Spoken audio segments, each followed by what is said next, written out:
my god.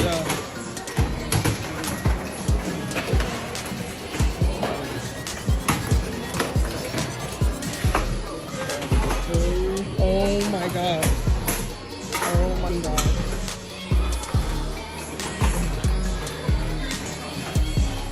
Low life.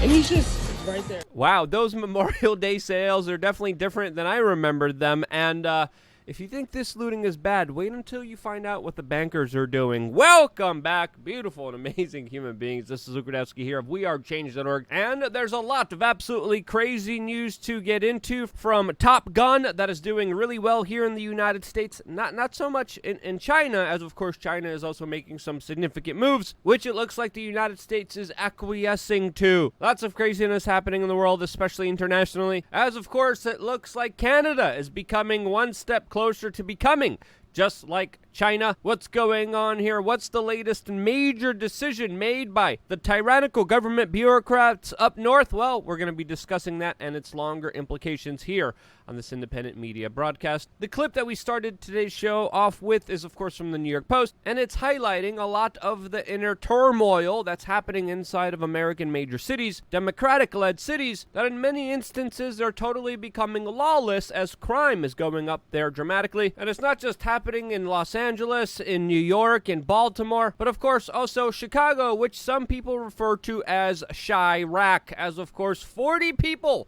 were shot over this Memorial Day weekend. Something that of course should have major headline news everywhere. One of the most restricted places in the United States where you can't defend yourself, you can't be armed. A place with overwhelming amounts of laws, decrees, regulations, and controls by the government. And you don't really hear about this specifically on the corporate mainstream media news. Maybe because the demographics are different here. Maybe because it doesn't go along with their agenda, with their narrative that they're trying to push here. But I think what's happening in Chicago is important, especially to understand the larger lessons of exactly what's going on here, rather than, of course, the emotional propaganda that is used by special interests to push people to give away their rights. Violence has been a major key discussion in the corporate media. Of course, you can't avoid it, but the facts that are inconvenient to them, they don't want you to know about them. And let's be honest here, if the government really cared, really wanted to stop tools being used for violence, they would stop producing those tools and dropping them all around the world, as of course the United States is a major chief exporter of weapons, which many times it doesn't just sell, it throws around in the world willy-nilly. Whether it's Mexico, Afghanistan, or Ukraine, the United States government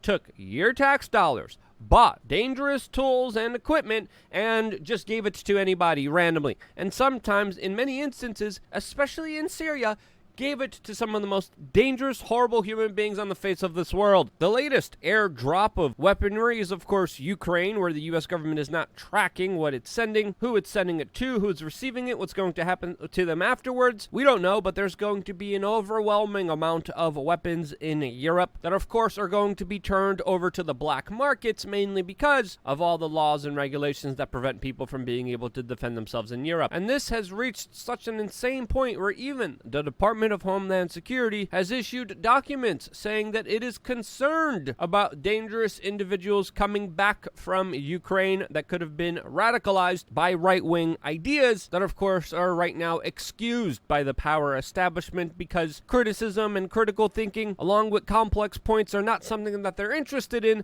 They're interested in propaganda, which leads us to the next bombshell story of what's happening in Canada, where the overzealous, intolerant government there that likes to ban the bank accounts of their political opponents just announced new legislation which of course would restrict the people of Canada's ability to have handguns, as of course the Canadian government introduced plans of people buying, possessing, selling, trading, importing pistols inside of Canada, a major move that of course overwhelmingly is going to affect law-abiding citizens and their ability to protect themselves not just from other criminals who of course are not going to be following these laws, but of course natural predators like bears. How will preventing people from buying, selling legal firearms help it won't. Canada has already in place a ban of 1,500 types of, quote, military-style firearms, which they're doing a mandatory buyback program with, which is supposed to be beginning at the end of 2022. The Canadian government also announced plans to permanently alter magazines to hold no more than 5 rounds. This, as the Canadian government is, of course, protected by the same firearms that it deems its citizens are too improper to have. Again, this is the same government that shut down small businesses, shut down church services, attacked their political opponents economically by stopping their bank accounts, froze people's money, imprisoned individuals for having church services, and now they're advancing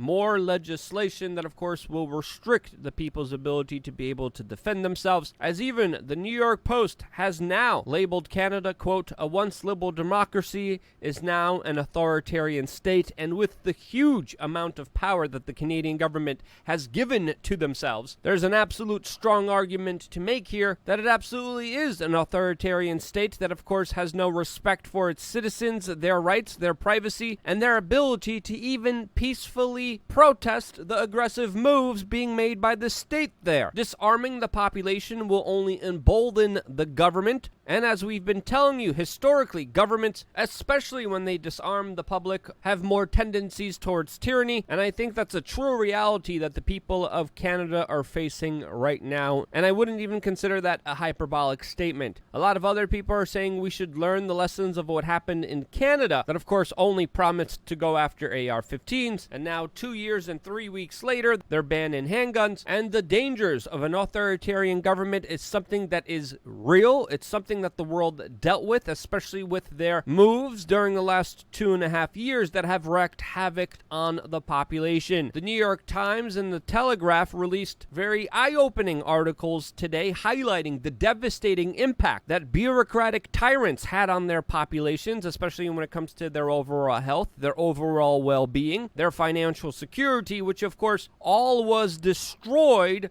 by a state that said that they knew what was right for them, and now we're finding out, even according to the New York Times, they made the wrong decision that has left devastating impacts on their populations. People who questioned these individuals, they were targeted, they were attacked, they were smeared by the corporate media, their ideas were censored, blacklisted, downranked in the algorithm, and in some instances, like in Canada, because they disagreed with the larger, egregious, wrong moves made by government, they had their money stolen from them by their government and thrown in jail just for expressing a political idea that was based on logical, sound, scientific thinking, which now is being collaborated by even the institutions that helped push them. And as the debate raises here in the United States, we should of course question, especially this Biden administration and their absolutely nonsensical statements that they just made yesterday with their plans to, of course, disarm you. We're going to be talking about that, plus a lot more later on today on LukeUncensored.com, as well as raising some very important questions about what just happened in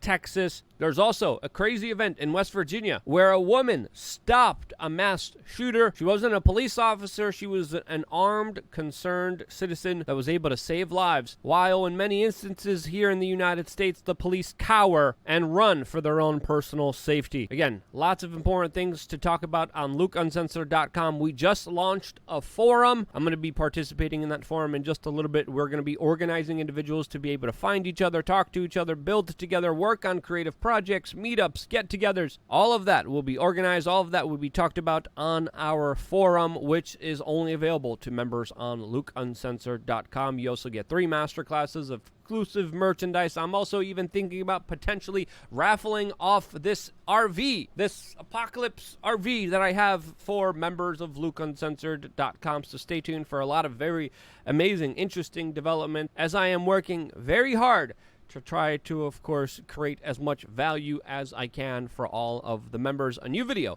coming out later on today. Check it out right now by clicking the link down in the description below. Now, if you remember a long time ago here on this specific YouTube channel, we talked about the latest controversy that involved the filming of Top Gun and the Taiwanese flag, which the movie censored out of its trailer in 2019 in order to appease Chinese censors. This was a big topic of discussion, especially when it came to the manipulation of our entertainment that's being done in the benefit of a foreign government. This left a lot of people wondering how much power, how much control does China have over the entertainment that we watch, over the industries in Hollywood? A question that I think is definitely worth asking, especially when it comes to what else is Hollywood doing in the name of making money over, of course, sending out political propaganda messages. What other messages are propaganda? What other messages are we getting from entertainment that are meant to, of course, to be weaponized against us? I would want to know. I think we should at least have some kind of transparency here,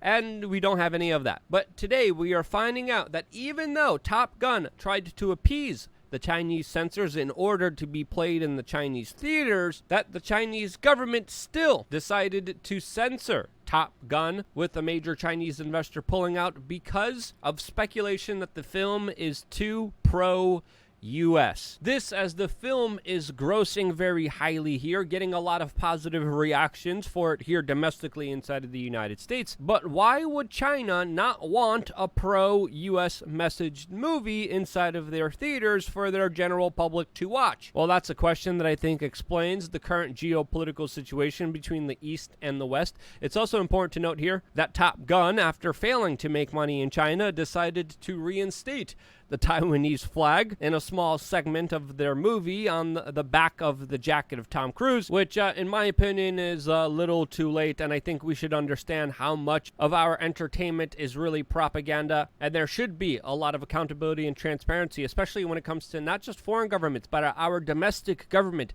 implanting messages and symbols into our entertainment, which our subconscious mind picks up more than, of course, our conscious mind, since, of course, when we're watching entertainment, we're more susceptible to being propagandized. I think the Chinese government understands this. That's why they have strict controls and also have bigger aspirations, as we're finding out from multiple reports that the Chinese government is discussing plans on invading Taiwan, how it would be carried out, what amount of soldiers and ships should be used here. This after the President of the United States just a few days ago made a statement that he would, of course, would defend Taiwan from a Chinese invasion. Days ago, our Secretary of State countered the President of the United States, saying that the United States is committed towards a one China policy, which of course means not officially recognizing Taiwan, essentially bowing down, essentially conceding after a very bizarre, strong, aggressive statement by the President of the United States. Of course, contradicting themselves, not making themselves look strong here at all, sending conflicting messages. All of this as China gains more influence on the world, as the World Health Organization has just elected China to be a part of their executive board. This, as of course, the World Health Organization has been strongly influenced by China and a lot of their money. The World Economic Forum promotes China, along with individuals like Bill Gates that, of course, have cheered it on, and their larger squashing of the civilian populations living there. This, as China is also building up its military might to a significant proportion, with even the International Business Times reporting today that China launched the world's first drone mothership today, which of course would be used for military purposes. What's going on in China? Why is there not so much attention on it as much as there is Russia? Well, of course, a lot of powerful internationalists, globalists have a lot of ties, have a lot of connections to China, and essentially are establishing it as a model society for the world. This is why I think we have such egregious moves made by Canada recently, because if you want a society like they have in China, you first have to get rid of human rights. And I think we're at a slow crawl in order to achieve that, especially with some megalomaniacs arguing that if you want a prosperous economic society, you need a Chinese society. Again, history tells a different lesson, especially with capitalism providing more prosperity, providing more freedom, providing more opportunities, rather than a centralized government bureaucratic business that, of course, stifles innovation and growth. Lots of things happening with China. I could talk about this issue for hours on end, but I'm going to save that plus a lot more, and I'm going to be talking about a lot more interesting topics on LukeUncensored.com. I hope you you guys join me there later for this conversation. If there's something that you think I should know about China that I haven't talked about or reported on, let me know down in the comment section below. I don't always get things right. I could be wrong sometimes, but being able to see a different perspective with your input, with your participation in this independent media broadcast is important. It's one of the reasons why we're having the forum, to have one-on-one connection with the viewing audience. We're building, we're growing, we're expanding. Lots of amazing things are happening. You're a part of it, and this is why I love you guys. Stay tuned for a lot more here on wearechange.org.